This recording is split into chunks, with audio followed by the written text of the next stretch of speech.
ಇನ್ನು ದರ್ಶನ್ ಗೆಳತಿ ಪವಿತ್ರ ಗೌಡಗೆ ಜಾಮೀನು ಸಿಕ್ಕಿಲ್ಲ. ಸೊ ಹಾಗಾಗಿ ಈಗ ಬಳ್ಳಾರಿ ಜೈಲಲ್ಲಿ ದರ್ಶನ್ ಒಂದು ರೀತಿಯಾಗಿ ವಿಲವಿಲ ಅಂತಿದ್ದಾರಂತೆ. ಗೆಳತಿಗೆ ಜಾಮೀನು ನಿರಾಕರಣೆ ತಿಳಿದು ದರ್ಶನ್ ಬೇಸರ ಆಗಿದೆ ಅಂತಿದ್ದಾರೆ. ಉಪಹಾರ ಬಳಿಕ ಏಕಾಂಗಿಯಾಗಿ ದರ್ಶನ್ ಕುಳಿತುಕೊಂಡಿದ್ದಾರೆ. ಬೆನ್ನು ನೋವಿನ ಜೊತೆಗೆ ಪವಿತ್ರ ಗೌಡ ಬೇಲ್ ಟೆನ್ಷನ್ ಬೇರೆ ಅವರಿಗೆ.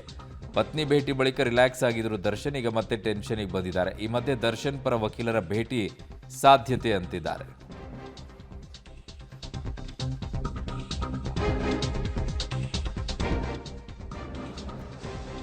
ಬಳ್ಳಾರಿ ಜೈಲಲ್ಲಿ ದರ್ಶನ್ಗೇನೋ ಬೇಸರ ಆಗಿದೆ ಅಂತೆ. ಅವರ ಗೆಳತಿ ಪವಿತ್ರ ಗೌಡಗೇನೋ ಬೇಲ್ ಸಿಕ್ಕಿಲ್ಲ ಅನ್ನೋದಕ್ಕೋಸ್ಕರ.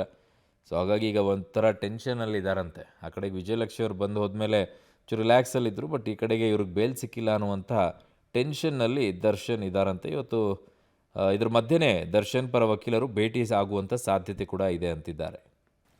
ನನ್ನ ಸಹೋದ್ಯೋಗಿ ಅಮರೇಶ್ ನನ್ನ ಸಂಪರ್ಕದಲ್ಲಿದ್ದಾರೆ. ಅಮರೇಶ್,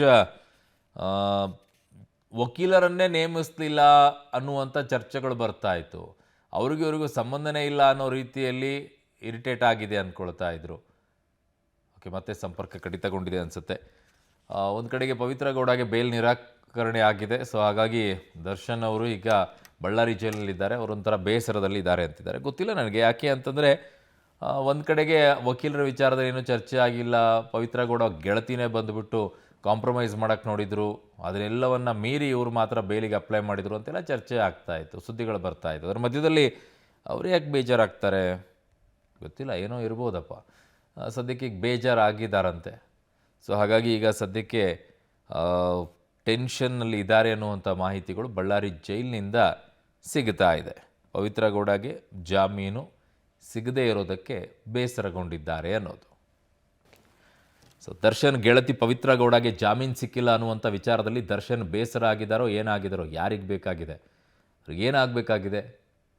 ಕೊಲೆ ಆರೋಪಿಗಳಾಗಿ ನಿಂತ್ಕೊಂಡಿರೋದು. ಅದಕ್ಕೆ ಈಗ ದರ್ಶನಿಗೆ ಬೇಸರ ಹಾಕ್ಕೊಂಡು ಕೂತ್ಕೊಂಡಿದ್ದಾರಂತೆ, ಟೆನ್ಷನ್ ಮಾಡ್ಕೊಂಡಿದ್ದಾರಂತೆ. ಇನ್ನುಳಿದ ಟೆನ್ಷನ್ ಇಲ್ಲ. ರೇಣುಕಾಸ್ವಾಮಿ ಮನೆ ಟೆನ್ಷನ್ ಇವ್ರಿಗೆ ಇರೋದಿಲ್ಲ, ಇವ್ರಿಗೆ ಜಾಮೀನು ಸಿಕ್ಕಿಲ್ಲ ಅನ್ನುವಂಥ ಟೆನ್ಷನ್ ಅಂತೆ. ಬಳ್ಳಾರಿ ಜೈಲಿನಲ್ಲಿ ಈಗ ಒದ್ದಾಡ್ತಾ ಇದ್ದಾರಂತೆ. ಒದ್ದಾಡಲಿ ಬಿಡಿ, ಮಾಡಿರುವಂಥ ಅನುಭವಿಸ್ಕೊಳ್ತಾರೆ. ಮಾಡಿದರೆ ಇಲ್ಲದೇ ಇದ್ದರೆ ಬಿಡ್ತಾರೆ. ಅವ್ರಿಗೆ ಜಾಮೀನು ಸಿಕ್ಕಿಲ್ಲ ಅಂತ ಇವರು ಟೆನ್ಷನ್ ಮಾಡ್ಕೊಂಡ್ರಂತೆ. ಈ ಮಧ್ಯೆ ಟೆನ್ಷನ್ ಮಧ್ಯೆ ದರ್ಶನ್ ಪರ ವಕೀಲರು ಭೇಟಿ ಆಗುವಂಥ ಸಾಧ್ಯತೆ ಕೂಡ ಇದೆ ಅಂತಿದ್ದಾರೆ. ಬೆನ್ನು ಒಂದು ಕಡೆ ಕಾಡ್ತಾ ಇದೆ ಅಂತ, ಇನ್ನೊಂದು ಕಡೆಗೆ ಅವರು ಸರ್ಜಿಕಲ್ ಚೇರ್ ಕೂಡ ಕೇಳಿದರು. ಅದನ್ನು ಸಂಜೆ ಅಷ್ಟೊತ್ತಿಗೆ ಸರ್ಜಿಕಲ್ ಚೇರ್ ಕೂಡ ಕೊಡ್ತಾರಂತೆ. ಈ ಸದ್ಯಕ್ಕೆ ಈಗ ಹೆಂಗಾಗ್ಬಿಟ್ಟಿದೆ ಅಂದರೆ, ರಾಜ್ಯದಲ್ಲಿ ದರ್ಶನ್ ಪವಿತ್ರ ಗೌಡ ಬಿಟ್ಟರೆ ಇನ್ನೇನೂ ಇಲ್ಲ ಅನ್ನೋ ರೀತಿಯಲ್ಲಿ ಆಗೋಗ್ಬಿಟ್ಟಿದೆ. ಸಹೋದ್ಯೋಗಿ ಅಮರೇಶ್ ನನ್ನ ಸಂಪರ್ಕಕ್ಕೆ ಸಿಕ್ಕಿದ್ದಾರೆ. ಅಮರೇಶ್, ಏನಕ್ಕೆ ಟೆನ್ಷನ್ ಮಾಡ್ಕೋಬೇಕಂತೆ? ವಕೀಲರನ್ನ ನೇಮಿಸಿಲ್ಲ ಅಂತೇಳಿ ಅವ್ರ ಗೆಳತಿ ಏನೋ ಬಂದುಬಿಟ್ಟು ಆ ಕಡೆ ಈ ಕಡೆ ಓಡಾಡ್ತಾ ಇದ್ರು, ಕಾಂಪ್ರಮೈಸ್ ಮಾಡ್ತಾ ಇದ್ರು ಅಂತಾರೆ. ಈಗ ನೋಡಿದರೆ ಒದ್ದಾಡ್ತಾ ಇದ್ದಾರೆ ಅಂತಾರೆ. ಏನು ಕತೆ ಇವ್ರದ್ದು ಅಂತ?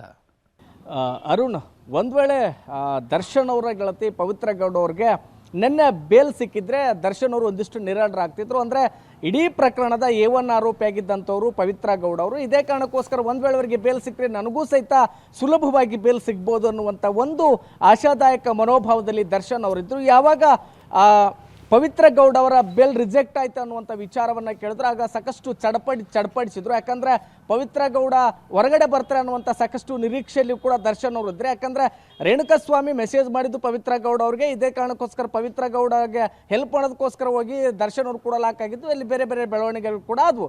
ಇದೇ ಕಾರಣಕ್ಕೋಸ್ಕರ ಎಲ್ಲೋ ಒಂದು ಕಡೆಗೆ ಪವಿತ್ರ ಗೌಡರಿಗೆ ಬೇಲ್ ಸಿಗುತ್ತೆ ಅನ್ನುವಂಥ ನಿಟ್ಟಿನಲ್ಲಿ ಸಾಕಷ್ಟು ನಿರೀಕ್ಷೆಯಲ್ಲಿ ದರ್ಶನ್ ಅವರು ಬಳ್ಳಾರಿ ಸೆಂಟ್ರಲ್ ಜೈಲ್ ಒಳಗಡೆ ಇದ್ದರು. ಯಾವಾಗ ಇರ್ತಕ್ಕಂಥ ಸಿಬ್ಬಂದಿಗಳ ಮೂಲಕ ಪವಿತ್ರ ಗೌಡರ ಬೇಲ್ ಅರ್ಜಿ ರಿಜೆಕ್ಟ್ ಆಗಿದೆ ಅನ್ನುವಂಥ ಮಾಹಿತಿಯನ್ನು ಕೇಳಿದ್ರೆ, ಅದಾದಮೇಲೆ ಸಾಕಷ್ಟು ಚಡಪಡಿಸಿದ್ದಾರೆ.